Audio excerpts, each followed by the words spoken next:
এই যে দেখুন বন্ধুরা, আজকে কি রান্না করেছি। এই গরমের সময় এটা খেতে খুব ভালো লাগে। আর এটা যদিও বা বাচ্চারা খেতে চায় না, বড়রা খুব পছন্দ করে। আমার বাচ্চাদের যদিও বা আমি খাওয়াবো, এইভাবে রান্না করে দিলে আমার বাচ্চাটা বুঝতেও পারবে না, আর খেতে মোটামুটি পছন্দও করবে। তো চলুন, এটা কি রান্না করেছি সেটা আপনাদের সঙ্গে শেয়ার করি। বাজার থেকে গিমের শাক আনা হয়েছে। সেই গিমের শাকগুলো এখন আমি সুন্দর করে বেছে নেব।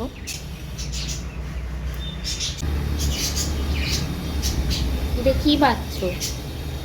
এটা হচ্ছে গিমে শাক। গিমে শাক খেতে খুব ভালো। ছোটোবেলা মা এগুলো খুব ভালো করে ভাজা করে দিত আমাদের, আর আমরা খেতাম, খুব ভালো লাগে। আর এগুলো গরমের সময় খাওয়া, জানো তো, খুব দরকার। এই যে শাকগুলো আমার বাছা হয়ে গেছে। এই যে সুন্দর করে বেছে নিয়েছি। কতগুলো শাক আর কইটুকু হয়েছে, অনেকটা শাক ছিল, এইটুকু হয়েছে। আর শাকটার সঙ্গে এবার দিয়ে দেবো একদম ছোট ছোট আলু, একদম ছোট্ট ছোট্ট, যতটা পেরেছি ছোট আলু নিয়েছি, একদম গুঁড়ি গুঁড়ি। এই আলুগুলো সুন্দর করে এবার ঝিরিঝিরি করে কেটে নেব।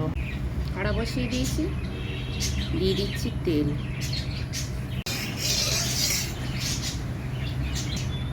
তেল গরম হয়ে গেছে, দিয়ে দিচ্ছি পেঁয়াজ।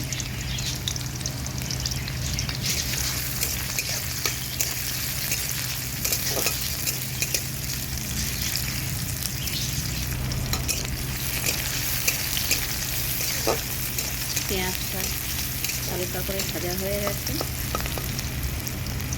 এর মধ্যে দিয়ে দেবো কেটে রাখা কাঁচা লঙ্কা।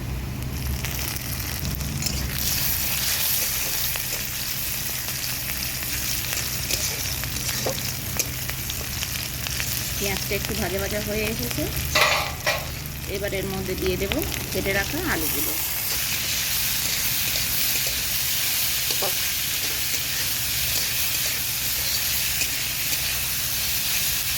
স্বাদ মতো নুন দিয়ে দিচ্ছি, দিয়ে দেবো অল্প একটু হলুদ।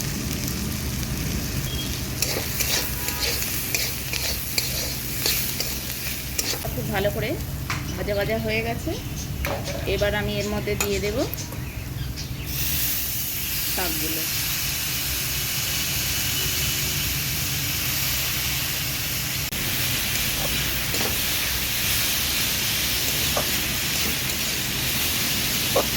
শাক ভাজলে একদম অল্প হয়ে যাবে।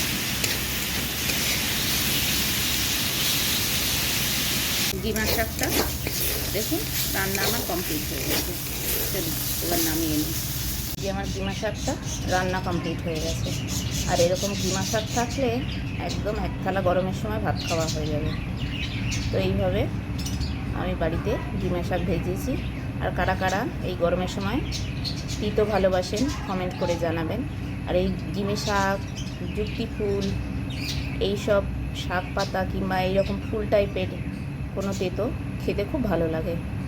তো আমি এইভাবে রান্না করেছি।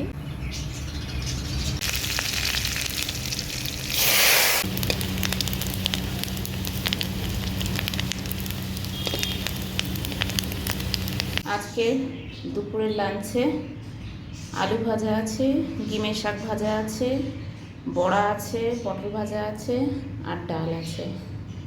তো এই আজকের বৃহস্পতিবারের দুপুরের লাঞ্চ, অল্পর মধ্যে আজকের রান্নাবান্না করলাম।